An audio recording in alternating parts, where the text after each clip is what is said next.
Welcome to the second day of New Images Festival. We're here today to discuss AI and immersive environments, rethinking creative processes and interactions. I'll introduce the panel to you. On the end with the scarf, we have Mohammed Zoglami.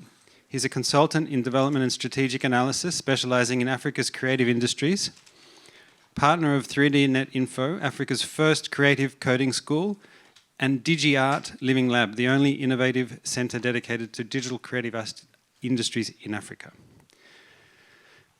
Next we have Evaro Abreu. He's a graphic and set designer and cultural producer who studied architecture and urbanism. Evaro helps run the Maputo Fast Forward Festival, dedicated to supporting Mozambican creatives work in the immersive space. And Violeta Ayala, sitting here next to me, is a filmmaker, AI innovator, and creative technologist. As the first Quechua member of the Academy of Motion Picture Arts and Sciences, Ayala combines traditional narrative with cutting-edge technologies like XR, VR, and AI. Her notable works include the critically acclaimed interactive VR animation Prison X, Lassa Witches, and Huck the Jaguaress, which is being exhibited at the festival this year. So firstly, welcome everybody. I might just have a seat here with you all. Today, I'd like to discuss with you how you see the future of AI and how it applies to your context, what you and your work, and maybe if you'd like to introduce anything else about yourself. Yeah, what? So Mohammed? Yeah, thank you. Thank you very much to give me this opportunity to discuss and to present the ecosystem of artificial intelligence in Africa. I just to make a little introduction with key figures to understand the challenge in Africa for AI. US and China dominate the technology innovation with the figure of 19%, while Africa today represents just 1%. And the continent is faced with a paradox. On the one hand, it was a young and dynamic population, eager for new technology, with 17% of population of 1,300,000,000 under the age of 25. And the other, we have a favorable ecosystem for artificial intelligence, which face a complex reality made up in infrastructural, economic, cultural, and regulatory challenge. Google, Microsoft, Meta, and the other like ByteDance for China are vying for the Bobby market, attracted by the flexibility of artificial intelligence, related legislation, and the virtual absence of tax standard in Africa, personal data protection, and digital sovereignty. This is the new context of Africa. And I would like to add quickly, today, 500 million of Africans are connected to social network, and tomorrow the continent will have around 2.5 billion inhabitants by 2050. You can see why Africa will become a target market for China and USA. Platforms such as YouTube, Instagram, Facebook, TikTok, other African creators, global visibility. Artists, musicians, filmmakers, and writers can now reach an international audience, promoting the spread of African culture on global scale, but their limited power competes with the development of local alternative and streaming services. And the choice is likely to exacerbate, intensified by artificial intelligence. Yeah, no, it's very interesting. You talk about digital sovereignty and who gets to determine how we work, how we access, and the tools we use when working with AI, whether it's whether we use our own trained Yeah. models or models such as... Yes, it's a big problem, and the other big problem, it's you have the big population, you have a young population, and they create big data, and all this data they can stay in Africa, they go outside, and it's the similar like extraction, like mining. You go external to outside Africa. Just an example, in Africa you have just 100 data center. You need in this time around 700 data center. For example, in America, you have 5,000 data center. Donc, you know the perspective for Africa.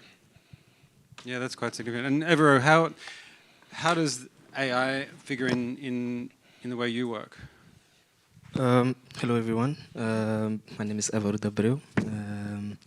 I think I was a bit surprised when they invited me to the panel because I'm very new to the AI immersive space and the immersive space, and I still struggle a bit in comprehending some stuff and accepting some stuff when it comes to AI and intellectual property.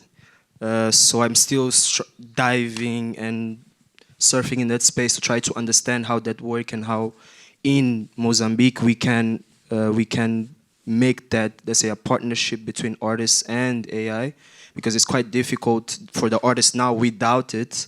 It's quite difficult, but how can we navigate in the same space, and how can we see strength in AI and that partnership between AI and the artist? But for me, still quite new, and I still struggle at some point to see some benefits on it. I see benefits. It's like, let's say, it's like a love and hate relationship, and but yeah, it's there, it's here, and we can't hide from it. We have to learn from it, and yeah, I'm also in that process of learning how we can make those things work together. Yeah, I mean, there's quite the argument against and for AI at the moment. Yeah, I mean, whether it's the apocalyptic version where the robots will destroy us, which I think is, I mean, I know you have a very strong opinion about this, Violeta, whether we're talking about open source models or closed source. What do you think? To begin with, can you hear me? Yes. Okay. I would like everybody here to join me in 30 seconds of silence for every Palestinian child is being killed today. Huh? I think that we can't have these conversations without acknowledging the time that we live in. So I please ask you to join me in a little time, just to think.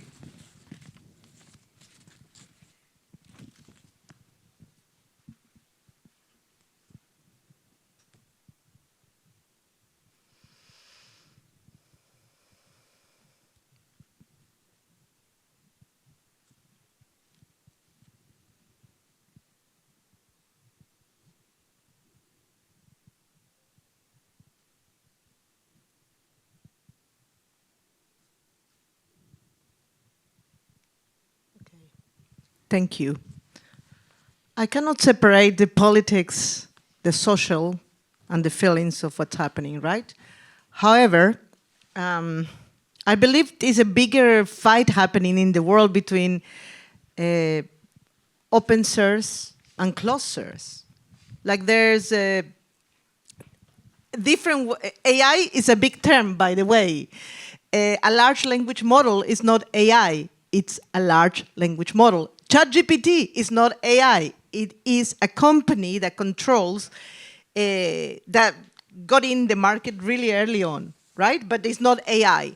And it's very interesting in a geopolitical sense what happened when DeepSeek open sourced the model and gave us the possibility, every one of us, to download a model on our own computers without having to ever go back into the net. We don't need to. We can train it locally. That was a big shock for the United States, right? Or for OpenAI, and they were controlling, at the time, the large language models. However, I believe at this moment in time, we do have a window of opportunity because nobody is controlling AI. Google controls the internet, but nobody controls AI the way that Google controls the internet. So in a sense, I see a lot of hope in a way, but I think also it's a time where artists and poets have to become scientists and coders will have to become artists and poets. I have learned, I can train my own AI models, I learn it on my own, and I'm not 20, by the way, so I think that there is this time, this precise moment where everything is changing, that we live in a technological revolution, and we do have a window of opportunity to change things for Africa, for Latin America, and for I believe every university should have downloaded a DeepSeek model and should be training it by now. Huh? I believe we need data syndicates amongst artists. Alone, I can't say anything to OpenAI. They will laugh at me. But if we go together as a group of filmmakers on a data syndicate, we can actually change things and we can actually train our own models, not by brute force, but by curated fine-tuning. So I think that there is a lot of hope at this moment in time, and that's how I see. I see this with a lot of hope. I think was the break on the status quo, and I'm quite hopeful about it, by the way. You talked about creative fine-tuning. I guess that's a type of training with a model outside of, I mean, can you talk about that a little bit? The thing is, if you download a local model, an open source model, actually, Facebook also open source Llama, by the way, just 2 days ago, you can download it on your own computer, and you can actually play with the bias and weights. I don't think we have we only have one side, but you can play with that, and you can give your own way of thinking to that model. And the more people that like if you do it culturally in Bolivia, perhaps we wanted to think like a Quechua Bolivian, then we give a lot of data from Quechua Bolivian writers, scrap it from the internet. By the way, there is nothing ethical about how AI was gathered. Like, that's too late, you know what I mean? Like, we be honest about it. There's nothing ethical. But again, doesn't mean that it's not collective creativity. Sorry, there's no collective intelligence. Sorry about creativity. There is nothing creative about AI either. It's repetition of patterns. It guesses the next pattern. So that's what you can tell what pattern should guess next when I talk about fine-tuning. Thank you. Mohammed, did you want to say something? Yes, perhaps in following your answer. With the DG Art Living Lab, it's an innovation center, we try several solution application. And it's very interesting because we often think that with artificial intelligence, all you have to do in write a good prompt to get what you do. And if you're trying to create an image with African village, because the formulation with example with ChatGPT, when you make this formulation with a prompt, you use all the time the same prompt, you don't find the same image. Because ChatGPT use the probability, and the probability of the sequence, it's a different all the time. And try this experience. With the same prompt in the different day, you don't find the same image. I think this is to do with in the back end of the models, when you set system instructions, there's noise settings, there's these things, and when they alter, because if you have the same settings with the same prompt, it will always give the same. But if you're using, I think, OpenAI, you don't have, if you're using the online version, you don't have access to the system instructions, you don't have access to what the model is being told to do. But you do. You have to go into the playground, and that's the difference that we don't know. Yet you have to go into the playground of OpenAI, and we can actually set the system instructions. At the moment, we're running Hack the Jaguars here, and we're running with 4 different models. Like we're using cloud, we use sometimes OpenAI, sometimes DeepSeek, and but this is very different of what ChatGPT will answer because we're playing with the system instructions. I gave an entire screenplay that I wrote, plus pages of system instructions about how she should behave and what it should be, her data and her way of reasoning. Even I said, be perceptual, and I said perception for you will be this. Yeah. So I have to go to that detail. Now, like, look, everybody, go to Playground, put OpenAI Playground, DeepSeek Playground, Llama Playground, and start playing with those settings, start looking at it, and you're gonna find a lot of different like sets of things that you can use, and you can change those things. Yeah. Yeah, I continue. I don't know if you agree with me, but if you use AI like ChatGPT, generative AI is not a machine to be executed. For me, it's a generator of possibility, and it's very different. Yeah. I don't know if you agree with me about...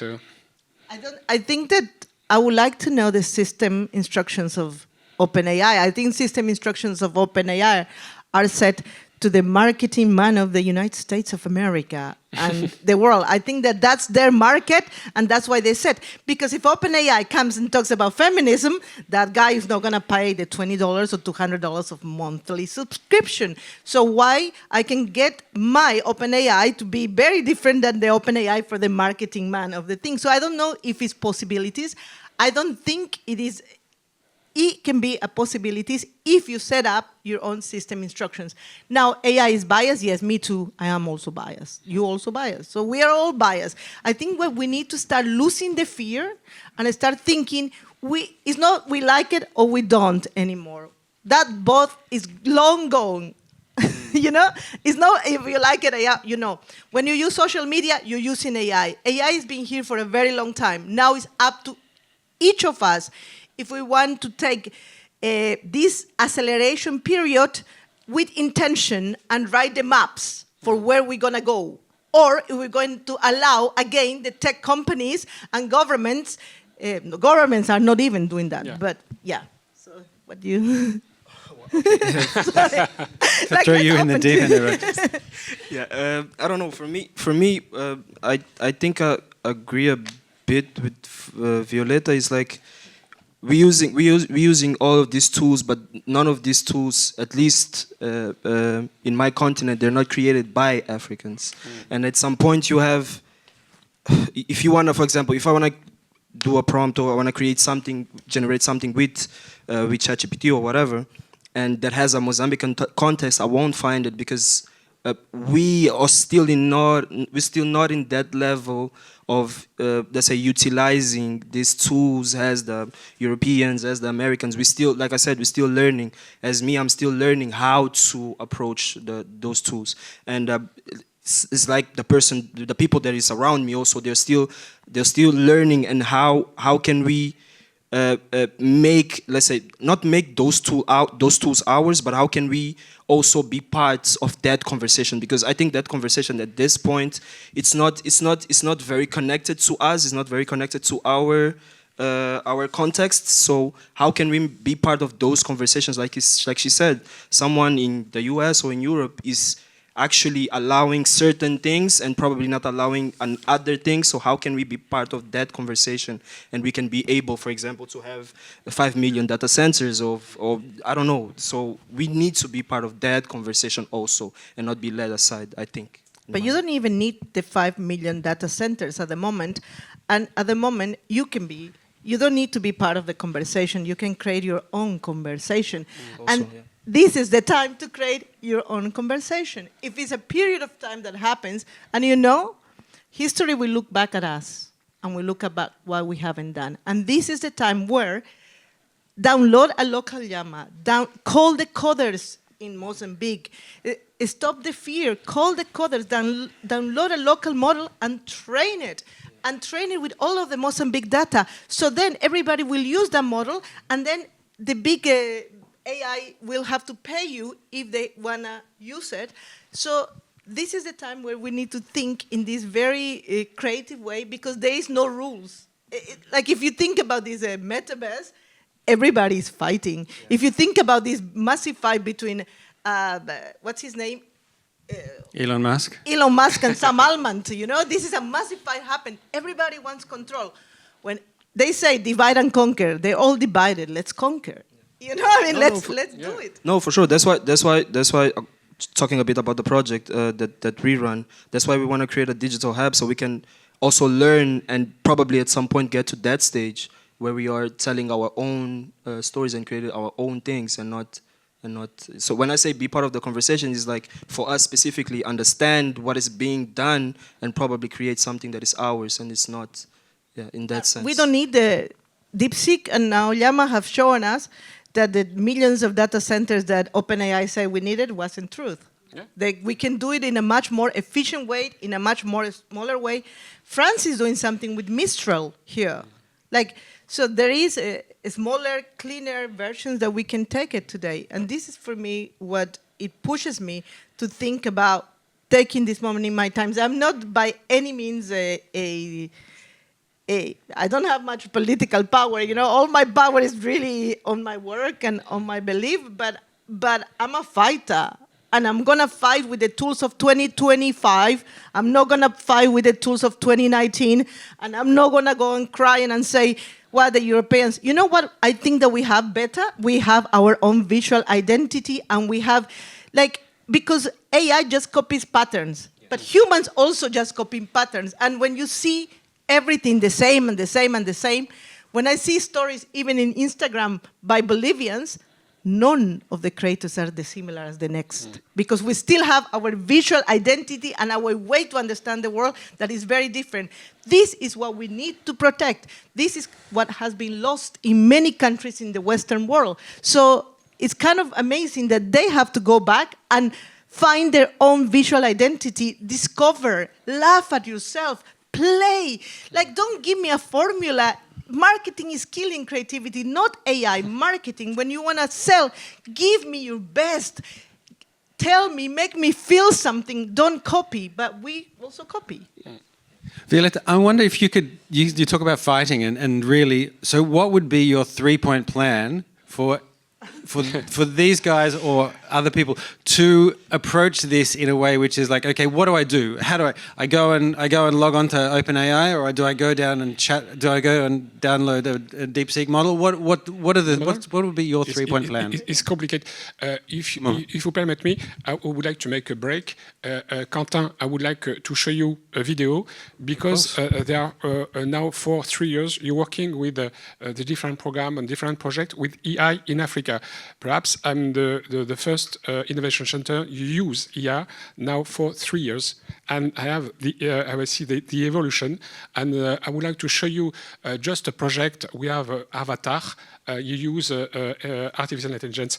Quentin, on peut envoyer les méta-humaines, s'il te plaît? And before. Yeah, can you all help me to think about a 3-point plan? I believe in creative co-creation and collective knowledge and intelligence better than my own. So if we can all help me, you guys, in the audience, to come up with this 3-point plan, that would be brilliant, because I don't think I have the answer. I just have a lot of questions. So please, after we show the videos, let's play. Quentin.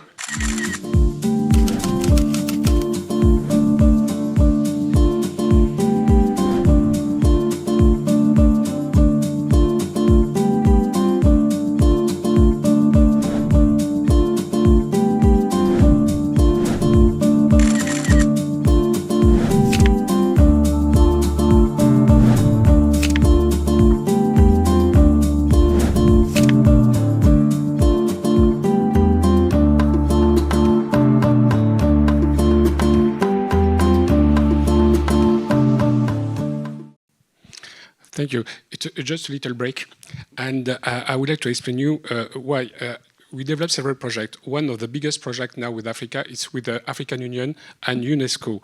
The goal of this project is to develop the history of Africa. anybody know history of Africa. And we developed the project not with linear and chronological vision, but by hero. It's easier because in Africa now you have the digital native and the young people, they have the smartphone. It's a mobile native.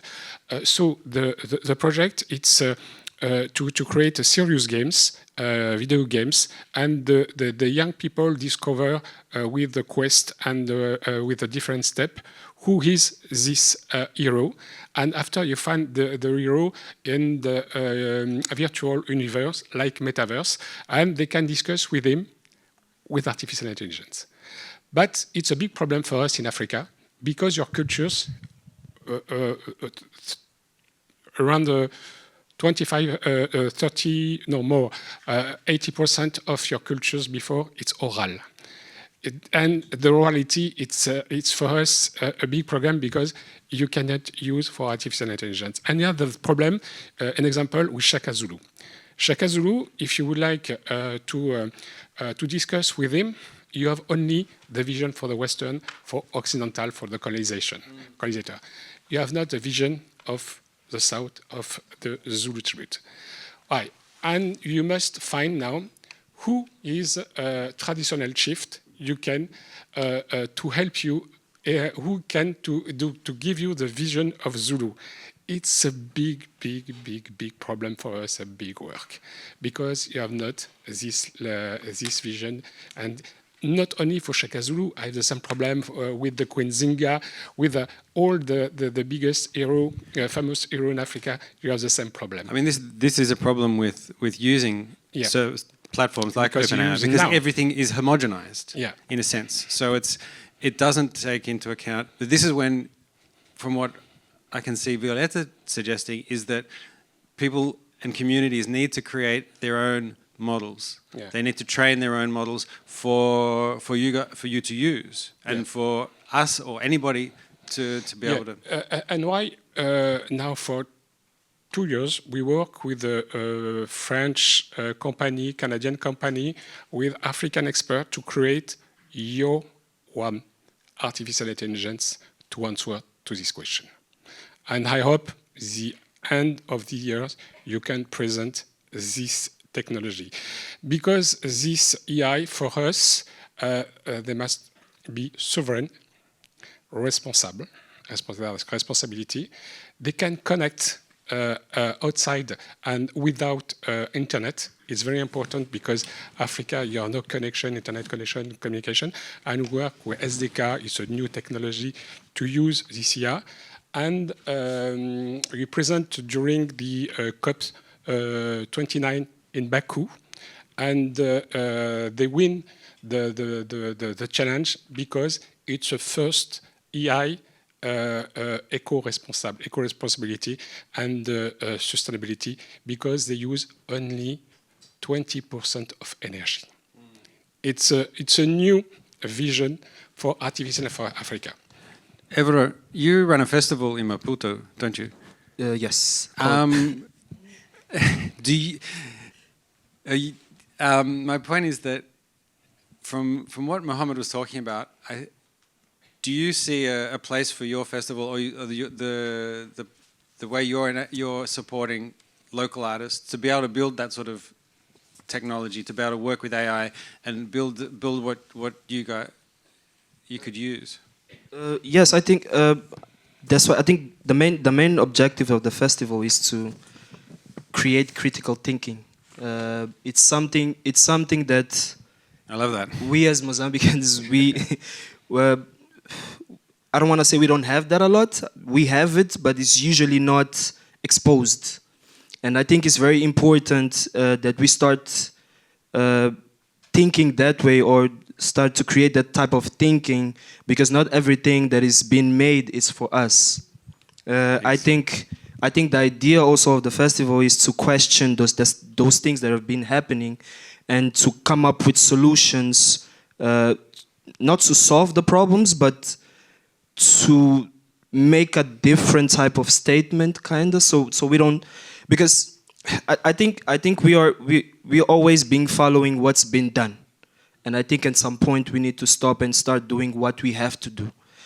in our context. But because Mohammed is saying, like, in Africa is very complicated, and how can we create solutions for those type of tools to work in Africa, in our context? Because in Mozambique, I can say like 70% of the population doesn't have proper internet, and so that's why I say I lay in that field of, I don't know if this, I still learning, because 30% of the population can know about AI, but the rest of the 70, they don't really care about it, and they're worried about other stuff, which is not that. So for me, it's like, where do we position ourselves to be in the position to make the others learn about these things? And I think that's one of the main reasons of the festival also, and I don't want to talk too much and then lose myself, but yeah, that's it. And it's just create critical thinking and not accept everything that we consume, and not accept everything that the others say that this is good, you guys need to use this. But it's, okay, if I need to use this, why do I need to use this? What's the usage of this for me and for my context? I think that's the idea of the festival. And I think I can play like a small video so you guys can have a small idea of what... The 70% are the lucky ones. Yes. No, and they are, because we were talking last week about that. Is like, most of the things African countries that, and Mohammed said it, we are very oral countries, and our stories are being told through orality, and it's not something that you're gonna find in televisions, it's not something that you're gonna find on the internet. And I think it's very important, because that still preserve most of the creativity that we have, but at the same time we are allowing other people to tell our stories. So how do we manage those things? So that's it for me. Yeah.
Thank you. Thanks. So yeah, that's the festival, and that's it. I think the idea for us is... Sorry, you can take your seat. Thank you.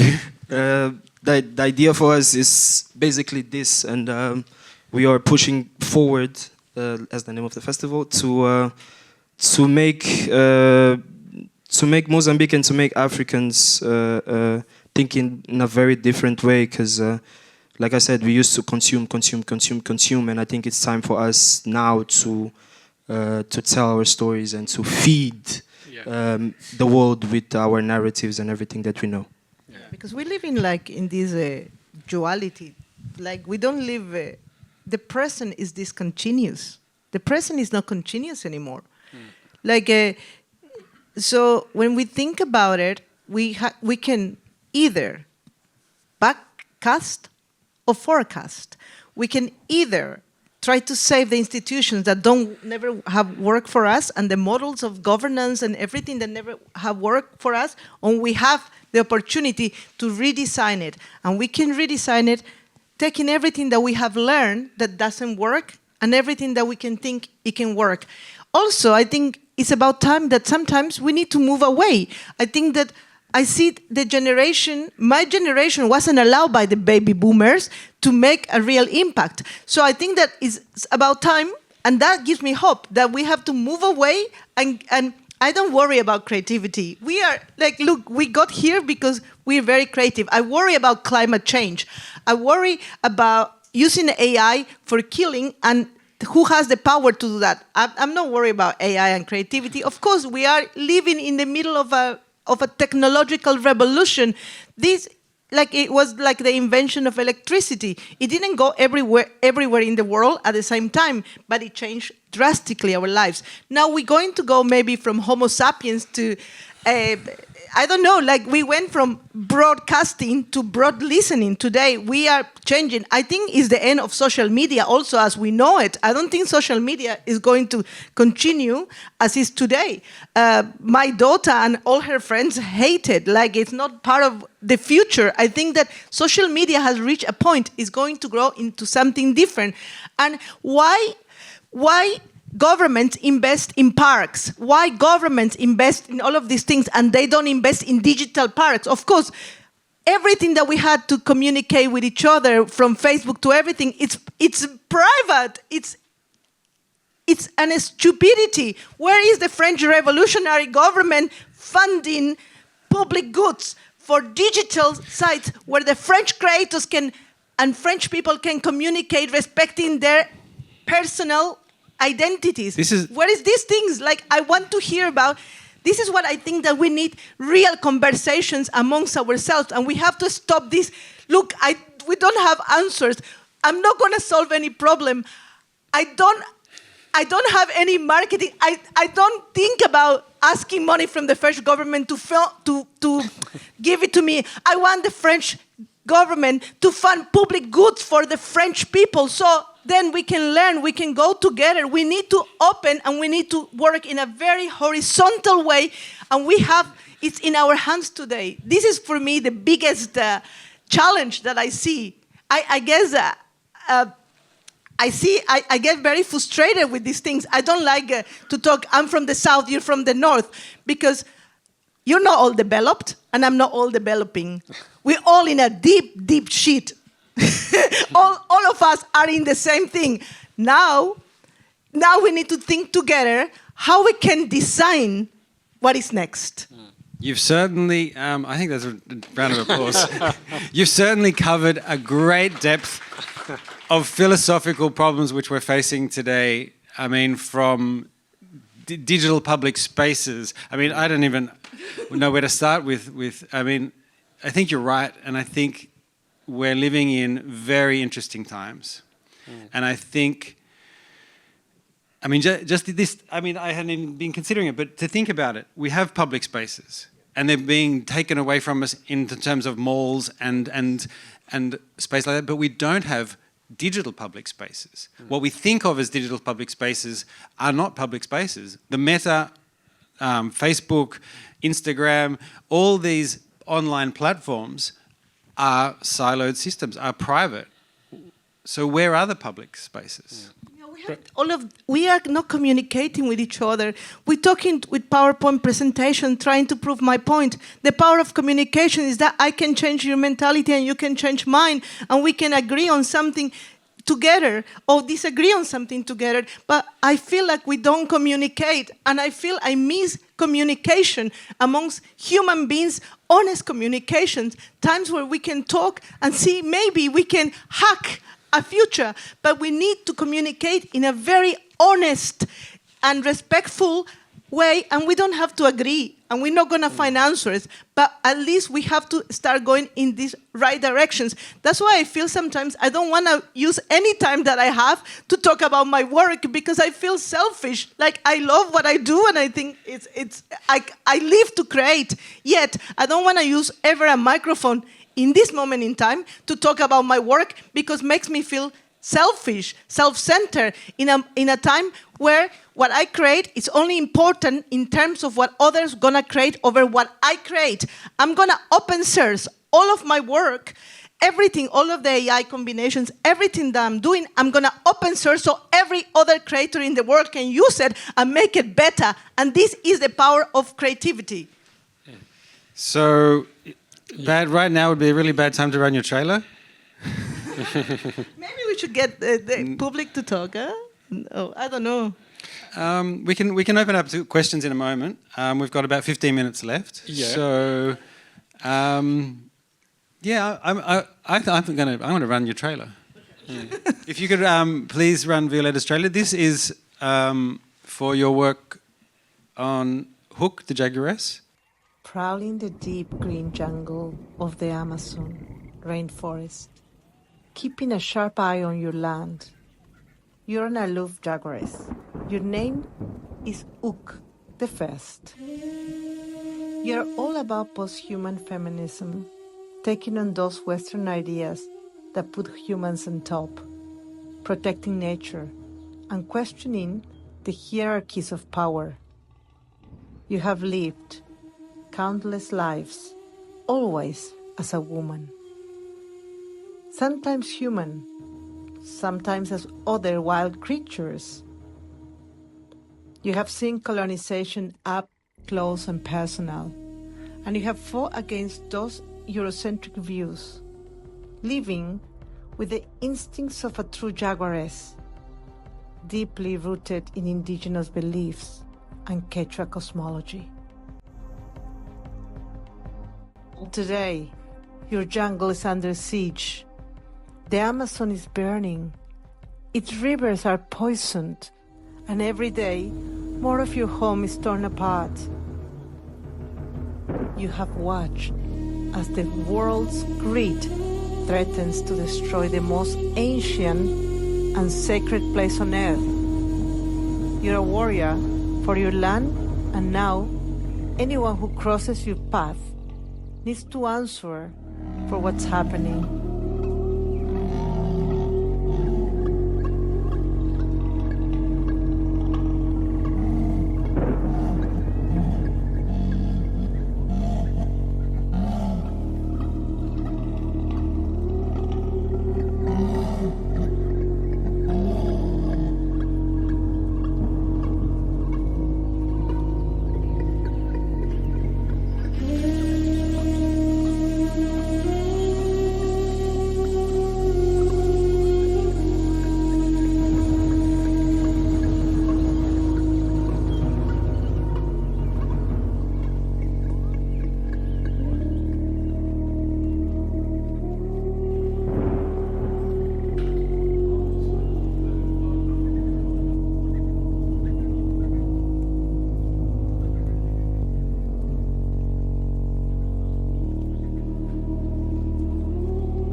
Thank you. You mentioned at the just before the trailer something about system instructions. What did you mean? Is that at the beginning when you see the narration? That's part of her system instructions. That's the beginning. That's how I say you are Hawk the Jaguaress. You come from this. So I'm teaching her who is she, so she can answer it in that way. So that I'm changing the system instructions. So she does not communicate with a bigger pool of AI, with the system instructions of OpenAI or DeepSeek or anybody, but with her own system instructions, going one layer deeper into AI. That's what I said. I think that this is the time where we poets have to become scientists, right? And this is the time where scientists have to become poets. Yeah. Yes, I know you have the few minutes. I would like, if it's possible, the second video and without sound, and I explain all the work we have in Africa with the young people. You use AI technology and video to create a new narrative, new storytelling in Africa.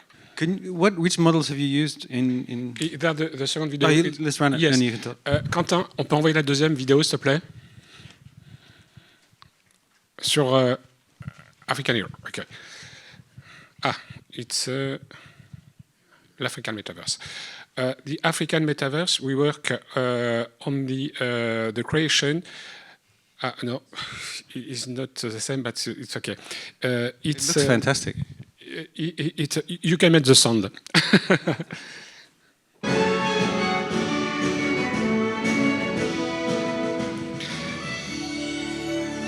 I explain after.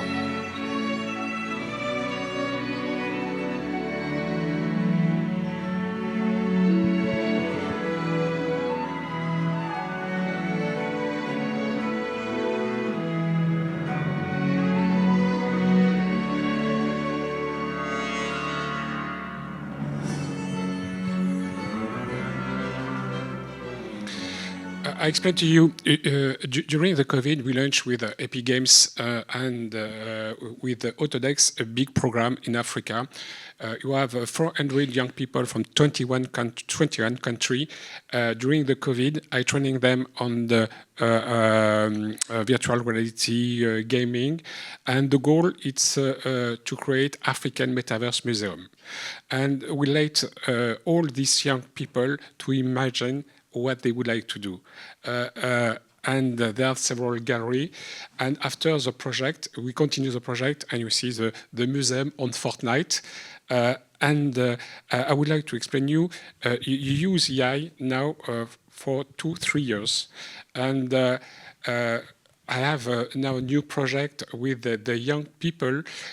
It's all the people here, they search how they can earn the money with AI.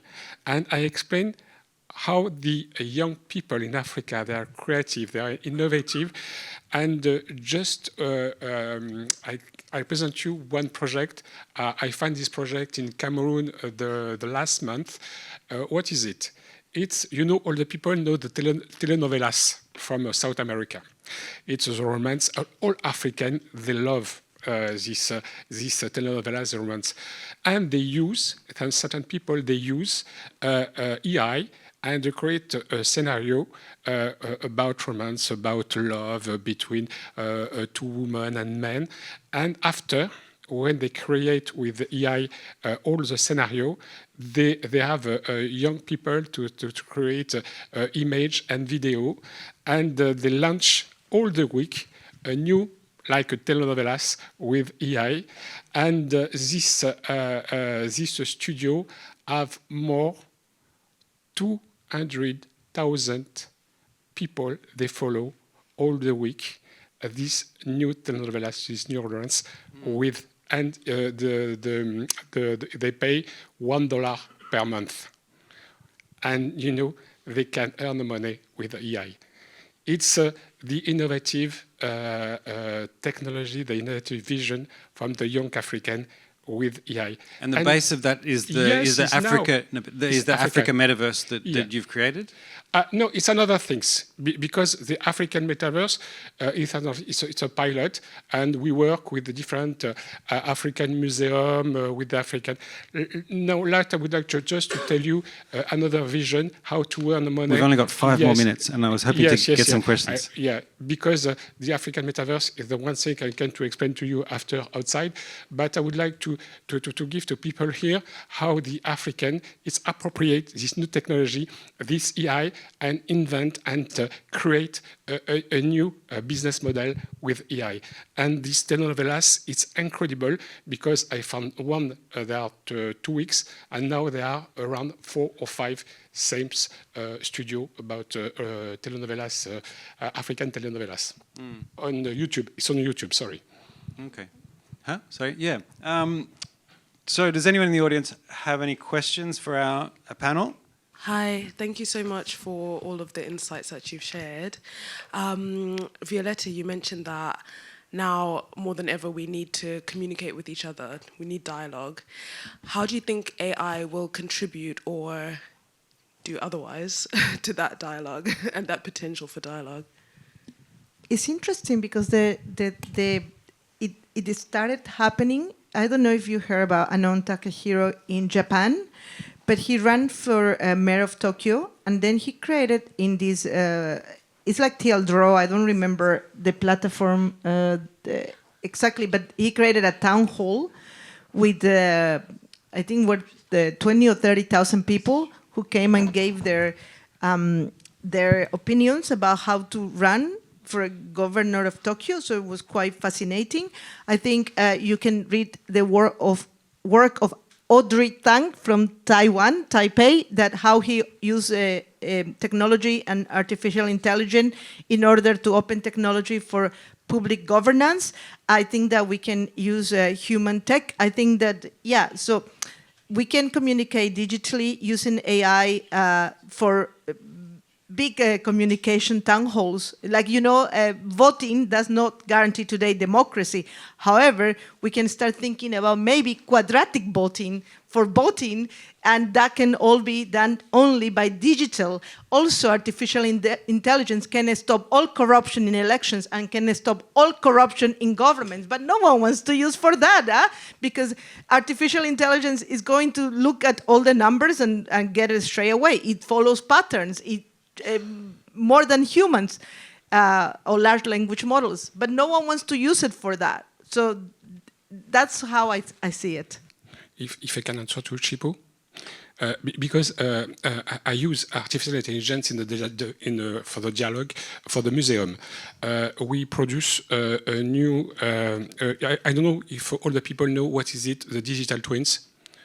The digital twins. I create the digital twins of Tunisian Museum of Bardo, and when you can use artificial intelligence and to discuss with the different artifacts, and you have a dialogue with artifact. You know where is this artifact, where they find this artifact, the century, all the information you can discuss, and they give you this artificial intelligence. They give you this information for the young people, and we would like we create another gallery. You modelize around 200 traditional costume, Tunisian costume, and this costume, it's like the fashion show.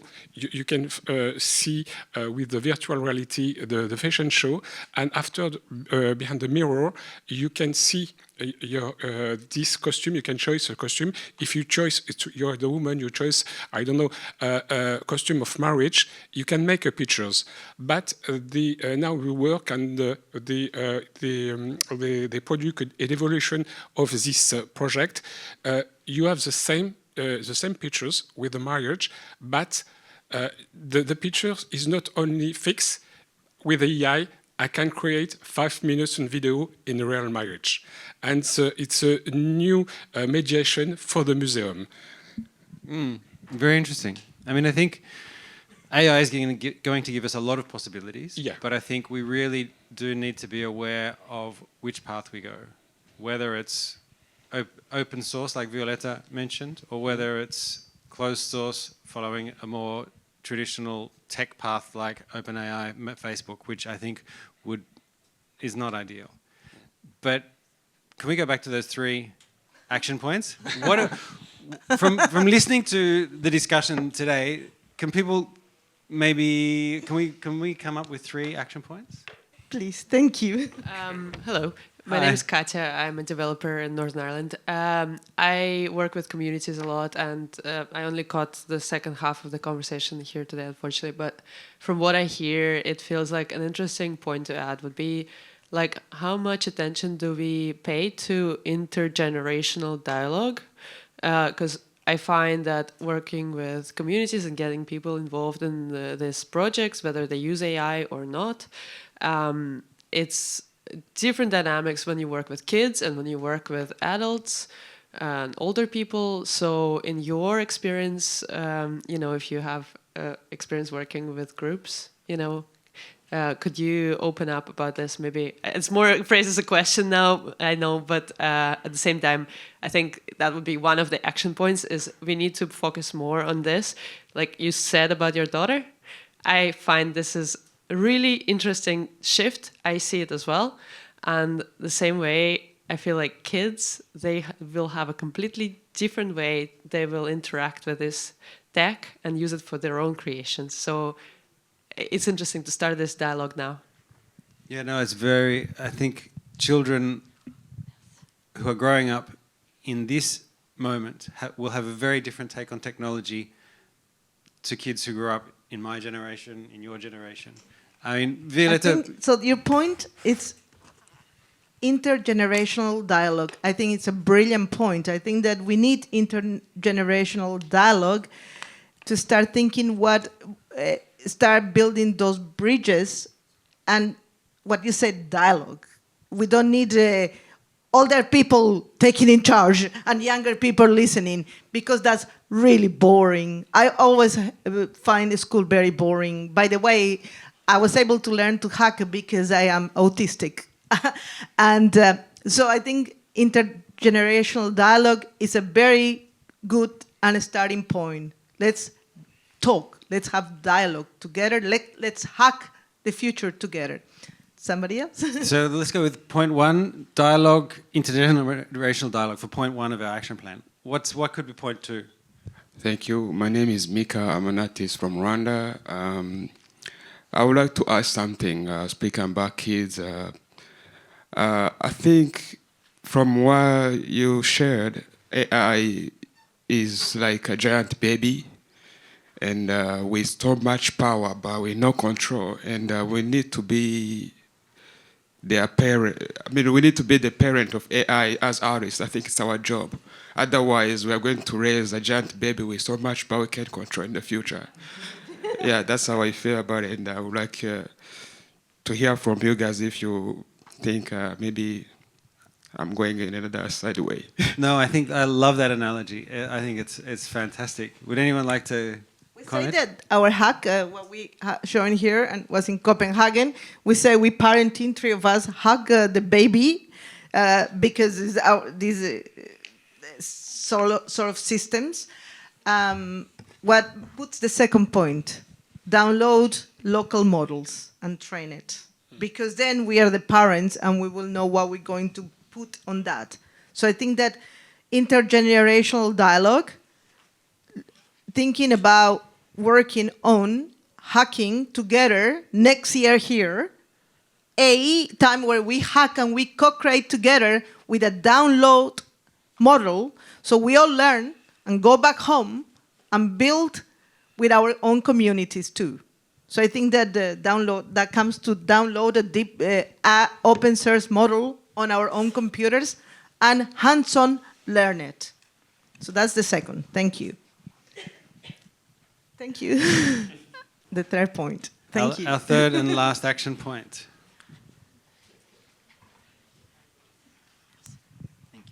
Maybe. I'm a student, so art student.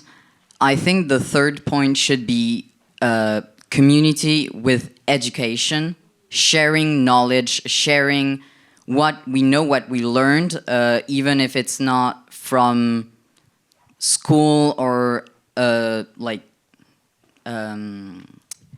specific system of learning, but something we learned by ourselves or something like that.